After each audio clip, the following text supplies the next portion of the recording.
आज हम लोग परिवहन के बारे में पढ़ेंगे। चलिए, जय हिंद दोस्तों, आप सभी का स्वागत है। और आज हम लोग देखते हैं परिवहन में कौन कौन सा मार्ग गने जाता है, क्या है मार्ग, सबके बारे में हम लोग देखेंगे। आइए शुरू करते हैं परिवहन।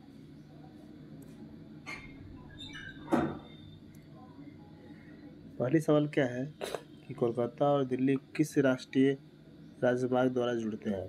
ये सवाल पूछ दिया। तो कोलकाता और दिल्ली जो है इसे राष्ट्रीय राजमार्ग कितना 19 के द्वारा जुड़ते हैं।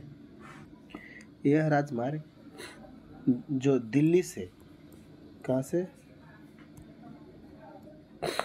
दिल्ली से हरियाणा, उत्तर प्रदेश, बिहार, झारखंड से गुजरते हुए पश्चिम बंगाल तक जाती है। कहाँ तक? पश्चिम बंगाल तक, मतलब कोलकाता तक जाती है। कोई दिक्कत? इसकी लंबाई के अगर बारे में बात करते हैं तो 1454 है। 1454 किलोमीटर। 1454 किलोमीटर नेशनल वन हो गया है। सॉरी, नेशनल वन नहीं है, है ना, नेशनल वन अलग है। कोई दिक्कत? लेकिन यही से इसी को या पूर्व में इसे एन नेशनल हाईवे 2 के नाम जानते थे। क्या नेशनल हाईवे 2 के नाम से जानते थे? पूर्व में पहले जानते थे, है ना, जिसे ग्रैंड ट्रक भी कहते थे। ग्रैंड ट्रक, इसका अगर निर्माण बोलते हैं, ग्रैंड ट्रक का निर्माण तो आपको शेरशाह सूरी ने करवाया था, और इसी को शेरशाह सूरी मार्ग भी बोला जाता था पहले, है ना। आइए आगे देखते हैं, अगली सवाल देखते हैं। सवाल नंबर 2 क्या बोलता है कि भारत के निम्नलिखित में से किस शहर में एक से अधिक रेलवे अंचलों के मुख्यालय है। एक से अधिक रेलवे अंचलों का मुख्यालय है। तो बहादुर ये कोलकाता और मुंबई और कोलकाता में बहादुर एक से अधिक अंचलों का मुख्यालय है। कोई दिक्कत? आइए, जैसे इसमें इसी में बोल रहे हैं कि कोलकाता और मुंबई में एक से अधिक, तब जानिए रहे क्या है। तो जैसे सेंट्रल रेलवे तथा पश्चिमी रेलवे का मुख्यालय मुंबई है। सेंट्रल रेलवे, क्या बहादुर लोग,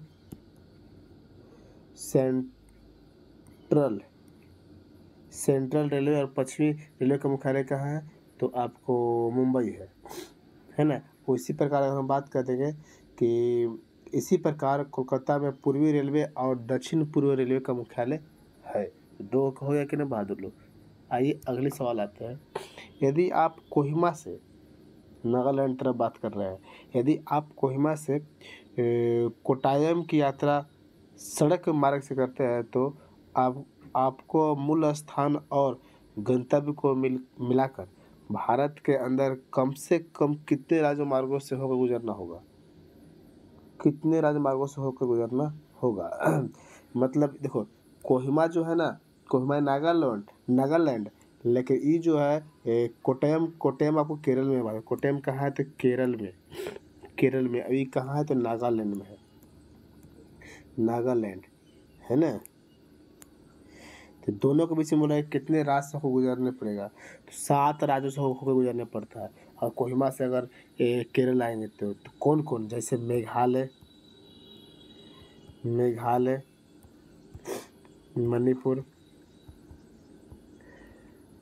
मणिपुर, असम, पश्चिम बंगाल, उड़ीसा, आंध्र प्रदेश, तमिलनाडु, ये सब पूरा का पूरा राज्य है। 7 राज्य का हम नाम धर दिए। आगे आइए सवाल। उत्तर दक्षिण एवं पूर्व पश्चिम कॉरिडोर सुपर हाईवे का संपर्क नगर है। सुपर हाईवे का संपर्क नगर कहाँ से हुआ? तो झांसी से। झांसी कहाँ पड़ता है? यूपी में पड़ता है। झांसी बहादुर। कोई दिक्कत? आगे आइए। भारत में निम्नलिखित में से कौन सा शहर स्वर्णिम चतुर्भुज मार्ग नेटवर्क में स्थित नहीं है? नहीं बोल रहा है बहादुर, कौन में इसके में नेटवर्क में स्थित नहीं है? तो नहीं है बहादुर, तो आपका चंडीगढ़ नहीं है, लेकिन आपको ये सब आ जाता है। कौन को आता है? स्वर्णिम चतुर्भुज, मतलब ऐसे रूप से आ जाता है, हृदय हो गया, हाथ हो गया, हाथ हो गया, हाथ हो गया, ऐसे। सिर्फ चंडीगढ़ नहीं है बहादुर। कोई दिक्कत? चंडीगढ़ नहीं पड़ता है। आगे सवाल देखते हैं। सवाल नंबर 6 कि भारत के निम्नलिखित बंदरगाहों में से कौन सा एक खुला सागरीय बंदरगाह है? तो खुला सागरीय बंदरगाह है वो आपको चेन्नई है, तो चेन्नई खुला सागरीय बंदरगाह है ना, जिसका निर्माण जहाज घाटों का निर्माण किया जाता है। यहाँ पर जहाज घाटों का निर्माण किया जाता है, खुला सागरीय बंदरगाह भी कहते हैं बहादुर। भारत में चेन्नई बंदरगाह का उदाहरण है। चलिए अगली सवाल क्या है, सवाल नंबर 7 कि भारत का सबसे लंबा सागरीय राजमार्ग महामार्ग कौन सा है। तो महामार्ग इसमें तो आपको NH-44 भी दिख रहा है, 4 भी दिख रहा है, 4 है ऑप्शन में, 10 ऑप्शन में और 5 ऑप्शन में। सबसे बड़ा बोल दिया भारत का, तो सबसे बड़ा तो आपको एक ही वो है बहादुर लोग, वो क्या है, NH-44 है। तो NH-44 का सफ़र है कहाँ से, तो NH-44 का सफ़र है श्रीनगर से कन्याकुमारी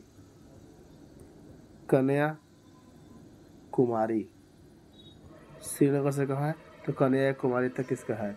और इसकी किलोमीटर में देखते हैं कितना हो जाएगा, तो 3745 किलोमीटर, 3745 किलोमीटर। कोई दिक्कत। इसे पूर्व में NH-7 के नाम से भी जाना जाता था, और इसी को नाम परिवर्तन कर दिया गया, NH-44 नाम परिवर्तन कर दिया गया है। आगे आइए, निम्नलिखित में से कौन सा विश्व का सबसे ऊंचा रोड पास है जहां पर मोटर वाहनों द्वारा पहुंचा जा सकता है, मोटर वाहनों द्वारा पहुंचा जा सकता है। इसका है बहादुर ऑप्शन नंबर खरदुगला है। खरदुगला आप जानते हैं कहाँ पड़ता है, इसे खरदुगला लद्दाख वाला क्षेत्र में पड़ता है। कहाँ बहादुर, लद्दाख वाला में, लद्दाख क्षेत्र में पड़ता है। चलिए लद्दाख में पड़ता है, देख लिए ना। आगे चलते हैं, सवाल नंबर 9, भारत का सबसे बड़ा जहाज तोड़ने का यार्ड मैंने शिप ब्रेकिंग यार्ड गुजरात में किस स्थान पर है।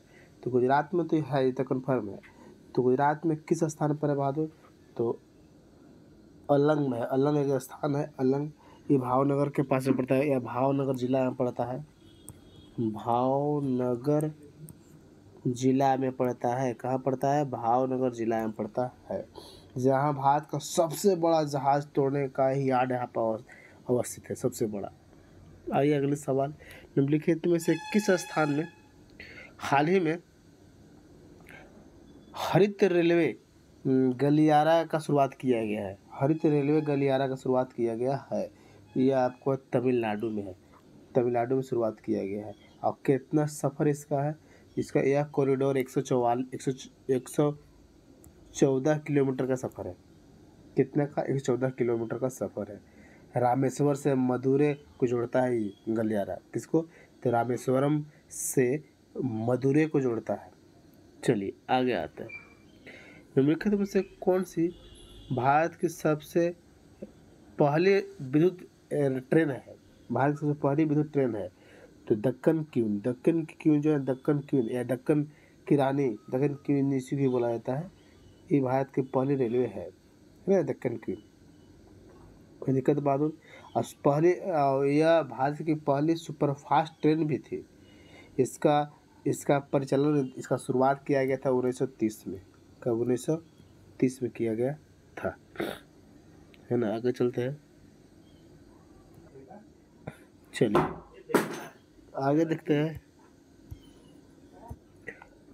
आगे देखते हैं, इसमें क्या सवाल है।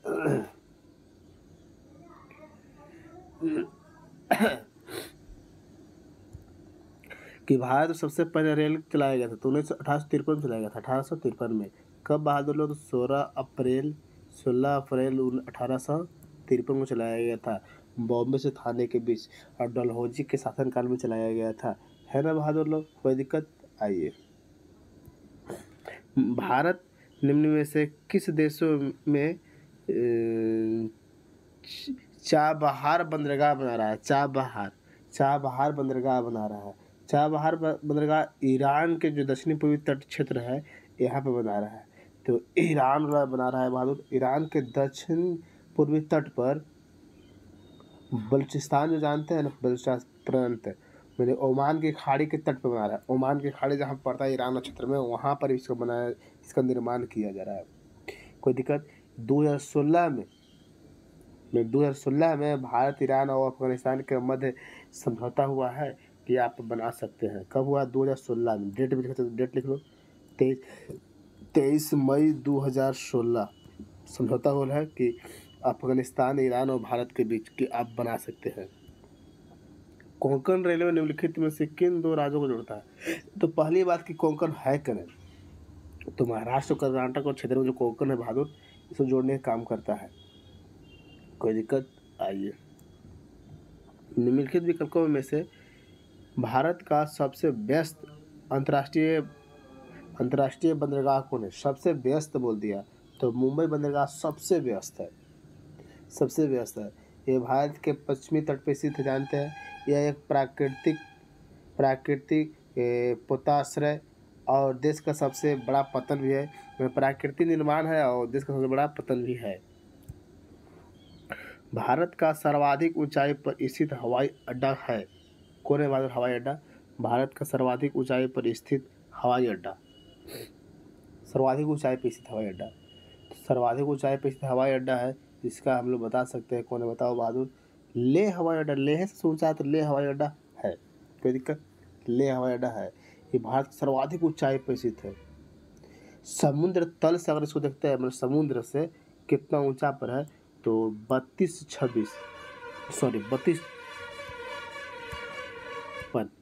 कितना है? 32-56 मीटर ऊंचा है, समुद्र तल से है ना? इतना ऊंचाई पर ही है।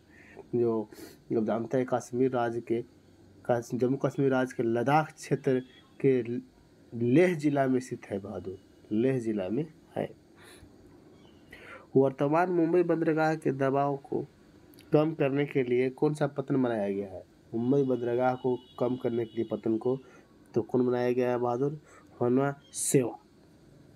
हवा सेवा को बनाया गया है ना। ये मुंबई के दाब को, मतलब मुंबई पर जो भीड़ होता है उसको कम करने के लिए इसको बनाया गया है बगल में। कोई दिक्कत? चलिए आगे चलते हैं। राजा सांची अंतर्राष्ट्रीय हवाई अड्डा कहाँ है? राजा सांची। तो राजा सांची हवाई अड्डा जो है ये अमृतसर में। कहाँ है बहादुर? अमृतसर में। गुरु रामदास जी अंतर्राष्ट्रीय हवाई अड्डा, जिसे राजा सांची अंतर्राष्ट्रीय हवाई अड्डा भी कहा जाता है। इसका मतलब पूरा नाम है बहादुर गुरु रामदास जी अंतर्राष्ट्रीय हवाई अड्डा, जिसको क्या बोलते हैं? तो राजा सांची हवाई अड्डा, जो कहाँ पड़ता है? अमृतसर में स्थित है। कहाँ? अमृतसर में, पंजाब में। चलिए 19 नंबर सवाल देखते हैं कि किस रेल प्रखंड पर प्रथम सीएनजी ट्रेन शुरू की गई? सीएनजी ट्रेन भी शुरू हो गया बहादुर लोग। तो कहाँ किया गया? तो रेवाड़ी रोहतक प्रखंड पर, रेवाड़ी रोहतक प्रखंड पर। ये है कहाँ बहादुर? सीएनजी शुरू किया गया, मतलब संपीड़ित प्राकृतिक गैस है। ये हरित गृह गैसों के उत्सर्जन को कम करने, मतलब कि प्रदूषण जो होता है ना, उसको कम करने के लिए आपको इसको, और डीजल की खपत की कटौती कम करता है। ठीक है ना। ये है कहाँ? ये आपको पड़ता है बहादुर लोग हरियाणा के रोहतक से रेवाड़ी तक चलती है। हरियाणा में पड़ता है। कहाँ बहादुर? तो हरियाणा।